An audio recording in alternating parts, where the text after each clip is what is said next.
Shalom saudara-saudari yang terkasih dalam Kristus Yesus. Renungan kita pada hari ini diambil dari Matius 6 ayat 5-15.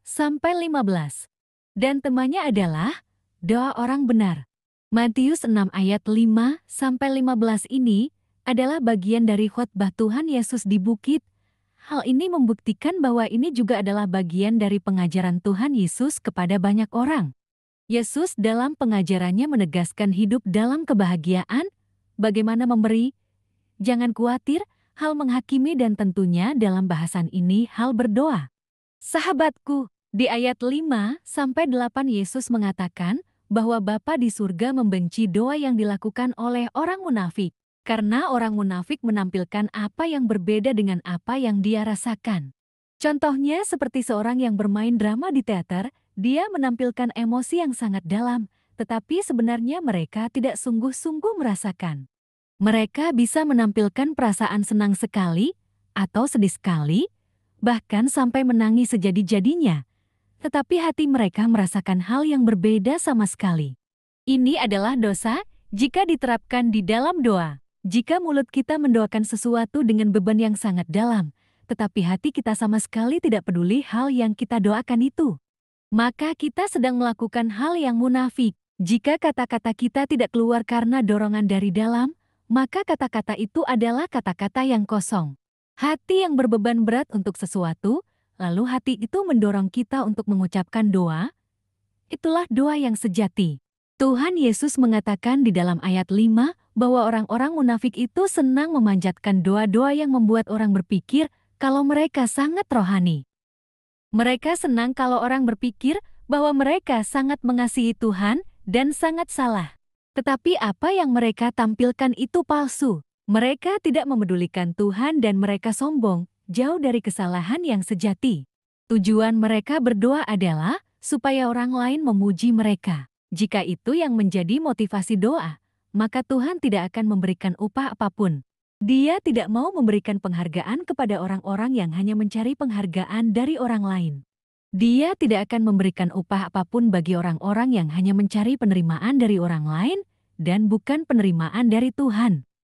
Sahabatku, lalu bagaimana seharusnya kita berdoa? Tuhan Yesus mengatakan bahwa kita harus melakukannya di dalam ruangan yang tertutup. Apakah ini berarti kita tidak boleh berdoa dengan dilihat orang? Bukan. Tuhan Yesus memaksudkan bahwa motivasi hati kita harus tulus. Jika motivasi kita berdoa adalah untuk Bapa di surga, maka kita tahu di tempat apapun Allah Bapa akan melihat. Jika kita sadar bahwa Allah Bapa melihat dan mendengar, maka doa kita akan sama, entah di tempat tersembunyi ataupun di tengah-tengah orang banyak. Di dalam ayat 7 Tuhan Yesus juga menegur doa yang diucapkan berulang-ulang. Doa yang dimaksud adalah doa orang kafir yang memanjatkan doa seperti mantra. Mereka berpikir ada formula doa yang membuat doa itu didengar. Kalimat-kalimat yang diucapkan adalah kalimat-kalimat yang dianggap berkuasa menggerakkan para dewa untuk mengabulkan. Ini adalah doa orang kafir yang mau memanipulasi dewa mereka dengan kata-kata yang mengikat mereka. Tuhan Yesus mengatakan bahwa Bapa di surga tidak perlu dimanipulasi untuk memelihara umat-Nya. Tujuan doa bukanlah karena kita takut diabaikan oleh Bapa atau dilupakan oleh Dia, sehingga kita harus berseru agar Dia ingat kita. Doa tidak akan bisa membuat Allah melakukan sesuatu yang Dia tidak ingin lakukan. Orang-orang yang saleh akan berdoa untuk menyatakan kerinduannya agar kerajaan Sang Bapa dinyatakan. Dia juga akan berdoa untuk menyatakan kebergantungannya secara mutlak kepada Bapa, dan tentunya juga dia akan menyatakan kekagumannya akan kemuliaan Allah di dalam doanya. Hal-hal ini tidak akan mungkin ada di dalam doa orang-orang yang tidak mengenal Bapa. Orang-orang yang tidak mengenal Allah hanya mau Allah mencukupi apa yang mereka mau. Tetapi orang-orang yang mengenal Allah menginginkan lebih dari berkat bagi diri mereka sendiri. Mereka menginginkan kerajaan Allah dinyatakan lebih dari apapun. Ajaran di dalam ayat 5-8 ini adalah pendahuluan untuk doa Bapa kami. Tuhan Yesus tidak hanya mengajarkan apa yang tidak boleh ada di dalam doa, tetapi Dia juga memberikan contoh mengenai bagaimana seharusnya seseorang berdoa. Sahabatku, ada dua hal yang dapat menjadi renungan kita pada hari ini.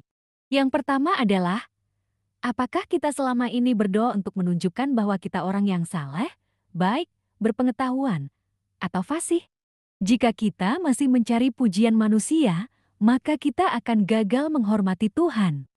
Jika kita berdoa dengan keinginan dipuji manusia lebih besar daripada diperkenan Allah, maka sebenarnya kita sedang berdoa dengan cara yang dibenci oleh Allah. Tetapi motivasi ingin dipuji oleh manusia bukanlah satu-satunya dosa di dalam doa yang salah. Mungkin ada orang yang tidak peduli akan dipuji oleh manusia atau tidak, tetapi dia juga tidak dengan sepenuh hati memanjatkan doa-doanya.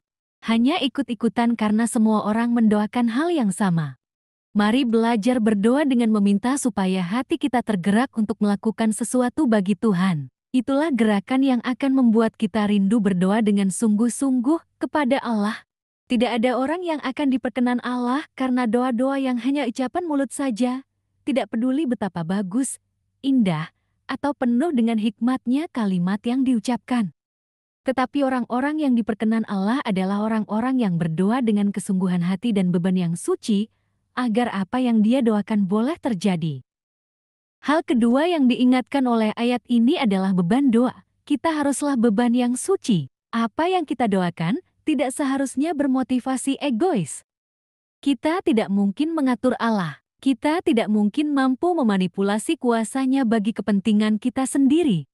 Itulah sebabnya beban yang ada di dalam hati haruslah beban yang suci. Beban yang benar-benar bebas dari motivasi kemuliaan diri ataupun kepentingan diri sendiri.